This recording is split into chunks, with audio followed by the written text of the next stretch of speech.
তখন কিরি বলে মিৎসুও পরিপূর্ণভাবে স্নেলসে পরিবর্তিত হওয়ার আগে যদি তারা এই শহর থেকে বের হয়ে যায় তাহলে সম্ভবত মিৎসুও নর্মাল হয়ে যাবে। তখন তারা ভাবে যে টানেল আর সমুদ্র দিয়ে তো তারা বের হতে পারবে না, তাই তারা পাহাড়ের রাস্তা বেছে নেয়। এরপর তারা একটা রাস্তা ধরে হাঁটতে থাকে, কিন্তু সুইচি বারবার বলতে থাকে যে এসব করে কোনোই লাভ হবে না। তখন তারা পাহাড়ের উপর থেকে দেখতে পারে যে সবগুলো রো হাউসই ড্রাগনফ্লাই পুকুরের আশেপাশেই ছিল। তখন তারা তানিজাকিকে দেখতে পারে যে এই রো হাউসকে লম্বা করার চেষ্টা করছিল। তখন তানিজাকিও তাদেরকে দেখে বলে যে সে এই রো হাউসকে লম্বা বানিয়েই ছাড়বে এবং তখন তারা সবাই এখানে থাকতে পারবে।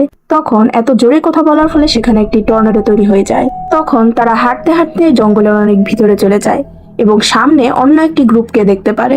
তারা ভাবে এটা সম্ভবত নতুন কোনো টিম যারা বাইরে থেকে এই টাউনের ভিতরে প্রবেশ করছে। তখন তারা দেখতে পারে এটা আসলে তাকেমোতোর গ্রুপ ছিল।